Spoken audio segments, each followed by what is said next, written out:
Nzenfa chenjo yo chimanyi vamubyo kwe kunyanga nzenfa chenjo yo chilina webale wanekero muka yo mgama mtabagana bange it's your boy Victor's Ginger Boy oliku SMX Media and keep it up, don't change the dial. Nyumba ya chairman Nyanzi je yakayingira Muganda wa Bobi Wine omu ku bakulembeze ba Nupu ebalirirwamu billioni nya is one of the most expensive mansions zetulina mu Uganda olwaleero. Ekibuuzo kyaffe kiri wano, bano abakulu abalimbalimba ensi nti bali mu struggle, sente zigula mansions n'ezizimba ebizimbe bazijja wa? Bobi Wine ne family ye nga beekulaakulanyiza nnyo mu nsi gye bagamba nti eyuwa musaayi. Bakola business ki?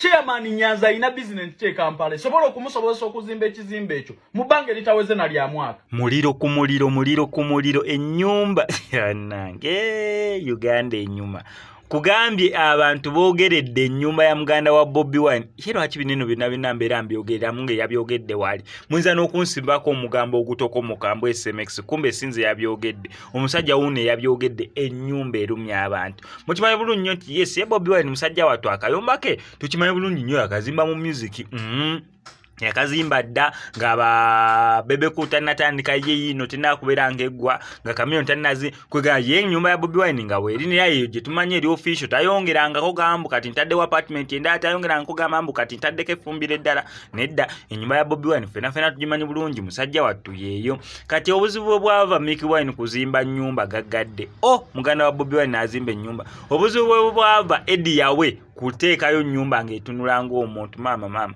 obuzibu bwava Irene Kayemba kwanveiringa nyumba mama nyumba ya Irene Kayemba kati atera bayono atadde munnyo mubwa kugambye ekiri wano byonna kambikuwa wano ko SMX Media nawe solo okubeera nga obirabirako naye nga sinabeera nga mbikuwa kankusaba mbi subscribing nga ko SMX Media tojja kubeera nga misinga updates na danga zino still wano ko SMX Media neyongera okubeera nga nkujjukiza nti ennaku z'omwezi 14 Lovers Day Valentine's Day tugenda bera ku Kingdom Kampala mu Love Legend concert ya mwana munenza amanyikiddwa nga Victor's kyokate nga first match tugenda bera mu concert ya mwana mwala amanyikiddwa nga Lydia Jasmine Jaise first born concert yonna tubeesobola okubeera nga supportinga abaana bano. Ennyumba ya chairman Nyanzi je yakayingira Muganda wa Bobi Wine omu ku bakulembeze ba Nupu ebalirirwamu billioni nya is one of the most expensive mansions zetulina mu Uganda olwaleero. Ekibuuzo kyaffe kiri wano, bano abakulu abalimbalimba ensi nti bali mu struggle, sente zigula mansions n'ezizimba ebizimbe bazijja wa? Bobi Wine ne family ye nga beekulaakulanyiza nnyo mu nsi gye bagamba nti eyuwa musaayi. Bakola business ki? Chairman Nyanza alina business che Kampala sobola okumusoboza okuzimba ekizimbe ekyo mu bange litaweze na lya mwaka. Mutubuulire bakadama bajeeyo abantu abanaku bajeeyo babataddemu essuubi n'otunuulira kadama alemeddwa n'okulaakulanya famire ye n'okwezimba ali ku bafere bw'avujjirira bafuutu soja ababakulembera bali mu kuzimba mansions temubabuuza na bizinensi ze bakola sente bazijja wa?